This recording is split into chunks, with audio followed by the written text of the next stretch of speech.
Gram panchayat मनकहरी की जनता जिंदाबाद जिंदाबाद जिंदाबाद। अमित डॉक्टर भैया जिंदाबाद जिंदाबाद जिंदाबाद। अब की मोहर कहाँ लगेगा? चश्मा वाले निशान पे। जन जन के सेवक, गरीबों के मसीहा, आपके भाई, आपके बेटे, सरपंच पद के उम्मीदवार ग्राम पंचायत मनकहरी से चल पड़े हैं विकास की ओर, विकास की गंगा बहाने। अमित डॉक्टर जी, जिनका प्यारा चुनाव चिन्ह है चश्मा। तो याद रखे भाइयों, 1 जुलाई को पोलिंग बूथ पे जाना है तो चश्मा पे मोहर लगाकर अमित डॉक्टर जी को अपना सरपंच बनाना है। अपने ग्राम पंचायत मनकहरी में विकास की गंगा बहाना है। आपका प्यारा चुनाव चिन्ह चश्मा चश्मा चश्मा। कहती है जनता सारी, कर ली सबने तैयारी, जीतेंगे अब की भैया, अब की है इनकी बारी। कहती है जनता सारी, कर ली सबने तैयारी, जीतेंगे अब की भैया, अब की है इनकी बारी। ग्राम पंचायत मनकहरी से जीताएंगे, अमित डॉक्टर को सरपंच हम बनाएंगे। चश्मा छाप पे मोहर लगाएंगे, अमित डॉक्टर को अब की जिताएंगे। संघर्षों से लड़ना सीखा है, संघर्ष हमारी गाथा है। सत्ता का कोई शौक नहीं, ग्राम पंचायत मनकहरी के विकास से मेरा नाता है।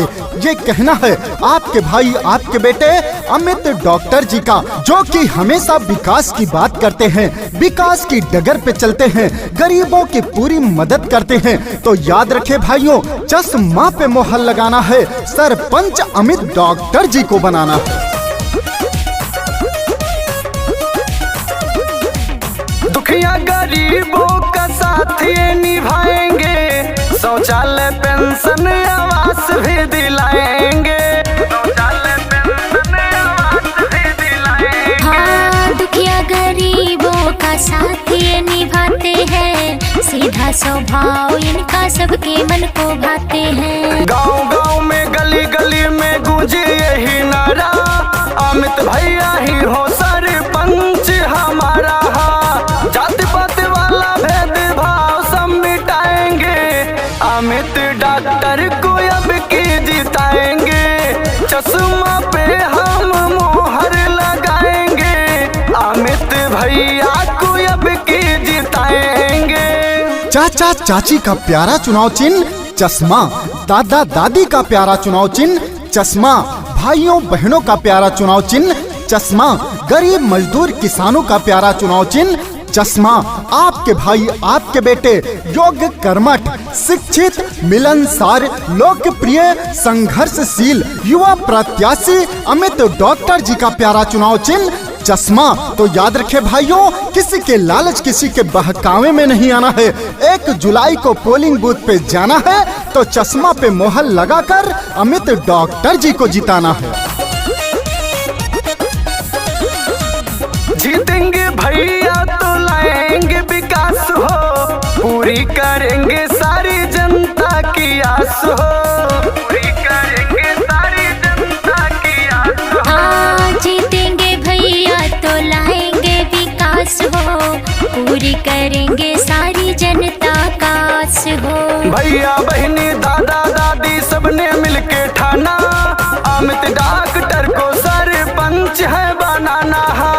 मनकहरी को अब की चमकाएंगे, अमित भैया को अब की जिताएंगे।